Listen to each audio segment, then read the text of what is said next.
Saya Muhammad Tedu Wijaya. Di sini saya akan menjelaskan pengertian sistoskeleton dan komponen penyusun sistoskeleton. Sistol merupakan bagian sitoplasma yang berupa cairan yang terdapat di sela-sela organel berselaput sistoskeleton, atau kerangka sel merupakan jaring berkas-berkas protein yang menyusun sitoplasma eukariota. Dengan adanya sistoskeleton, sel dapat memiliki bentuk yang kokoh, dapat berubah bentuk, mampu mengatur posisi organel, mampu berenang, serta menyerap di permukaan.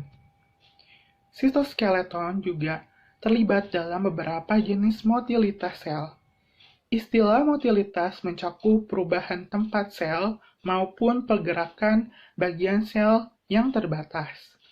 Motilitas sel umumnya membutuhkan interaksi sitoskeleton dengan protein yang disebut molekul motor. Molekul ini menyebabkan sel otot berkontraksi. Komponen penyusun sitoskeleton terdiri dari 3 bagian, yaitu mikrotubul, mikrofilamen, dan filamen intermediate. Selanjutnya ada mikrotubul. Mikrotubul merupakan salah satu organel sel yang berada di dalam sitoplasma. Mikrotubul tumbuh dari sentrosom. Mikrotubul itu sendiri mempunyai bentuk berupa silinder panjang yang berongga. Mikrotubul berfungsi untuk membantu pergerakan sel pada silia dan flagella, serta memiliki fungsi lain dalam membantu bidang pembelahan sel dalam pembentukan sel. Untuk membantu pergerakan sel, mikrotubul terbagi menjadi 2, yaitu ada silia dan flagella. Yang pertama, silia biasanya muncul dalam jumlah yang banyak di permukaan sel. Silia ini mempunyai panjang 2-20 mikrometer dengan diameter 0,25 mikrometer. Selanjutnya ada flagella. Jumlah flagella biasanya terbatas untuk setiap selnya. Flagella ini memiliki panjang yang lebih panjang dari silia, yaitu 10-200 mikrometer, dengan diameter yang sama dengan silia, yaitu 0,25 mikrometer. Flagella dan silia ini berbeda dalam kibasannya. Flagella berombak menghasilkan gaya searah dengan sumbu flagella, sedangkan silia seperti dayung tegak lurus searah sumbu silia. Untuk lebih jelas, gambarnya dapat dilihat pada slide PPT. Saya, Inten Sudarmika, akan menjelaskan materi selanjutnya tentang mikrofilamen. Nah, mikrofilamen ini merupakan komponen dari sitoskeleton. Mikrofilamen itu merupakan suatu rantai protein ganda yang tipis, terdiri dari protein yang bernama aktin atau protein globular dan juga miosin, seperti pada sel otot. Nah, mikrofilamen ini terdapat pada seluruh sel eukariotik. Nah, selanjutnya, apakah sih peran dari mikrofilamen? Nah, mikrofilamen ini memiliki beberapa peran. Yang pertama dalam pergerakan sel, khususnya pada kontraksi sel otot. Nah, kontraksi sel otot ini dipengaruhi karena filamen aktin dan juga miosin ini saling melewati satu sama lainnya yang akan memperpendek selnya. Nah, selanjutnya yang kita tahu pada kontraksi sel otot itu terdiri dari relaksasi dan juga kontraksi. Nah, pada saat fase relaksasi ini, kepala miosin itu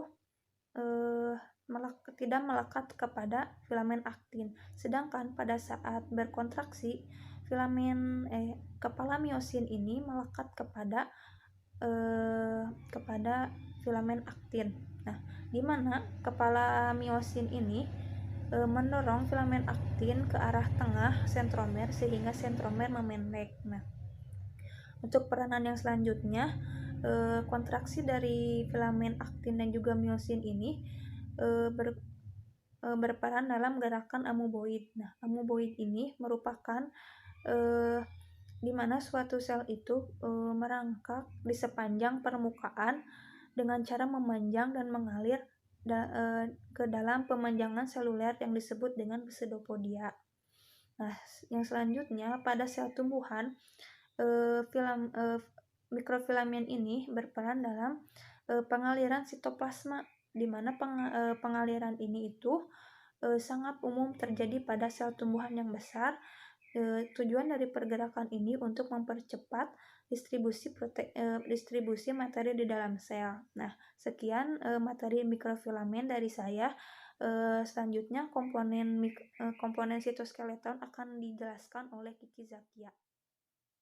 Assalamualaikum warahmatullahi wabarakatuh. Nama saya Kiki Zakia Ayuningsi akan menjelaskan mengenai filamen, apa itu filamen intermediate dan perbedaan fungsi komponen sitoskeleton. Nah, langsung saja ke pengertian atau apa yang dimaksud dengan filamen intermediate. Nah, filamen intermediate itu dinamakan berdasarkan diameter yang besarnya 8-12 nanometer. Lebih besar dari diameter mikrofilamen, tetapi lebih kecil daripada filamen mikrotubula. Filamen intermediate bersifat lentur, memiliki daya renggang yang sangat tinggi. Nah, merupakan benang berongga terdiri dari 5 protofilamen dan terdapat pada sel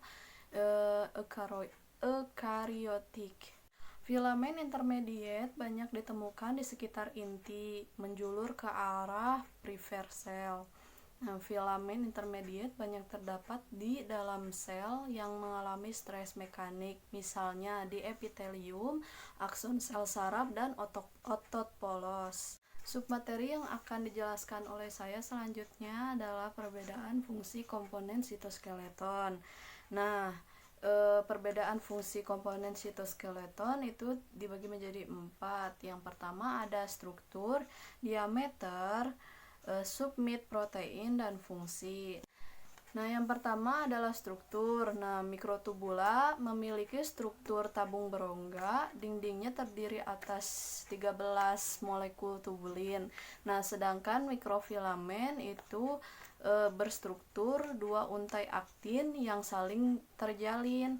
Nah, yang terakhir filamen intermediate itu berstruktur protein serabut menggulung menjadi kabel yang lebih tebal. Selanjutnya ada diameter. Nah, diameter mikrotubula itu 25 nanometer dengan lumen 15 nanometer. Sedangkan mikrofilamen berdiameter 7 nanometer. Yang terakhir, filamen intermediate berdiameter 8-12 nanometer. Yang ketiga ada subunit protein. Nah, subunit protein mikrotubula adalah tubulin yang terdiri atas tubulin alfa tubulin dan beta tubulin. Nah, sedangkan mikrofilamen itu subunit proteinnya aktin. Nah, yang terakhir filamen intermediate, subunit proteinnya adalah salah satu dari beberapa protein yang berbeda pada keluarga keratin yang tergantung pada jenis sel. Nah, yang terakhir ada fungsi. Nah, fungsi dari mikrotubula itu mempertahankan bentuk sel, motilitas sel, pergerakan kromosom dalam pembelahan sel, dan pergerakan organel. Sedangkan mikrofilamen fungsinya mempertahankan bentuk sel sama seperti mikrotubula, perubahan bentuk sel, kontraksi otot, pengaliran sitoplasma, motilitas sel, dan pembelahan sel. Nah, yang terakhir filamen intermediate berfungsi sebagai pertahanan bentuk sel, tempat bertautnya nukleus dan organel tertentu lainnya, dan pembentukan lamina nukleus.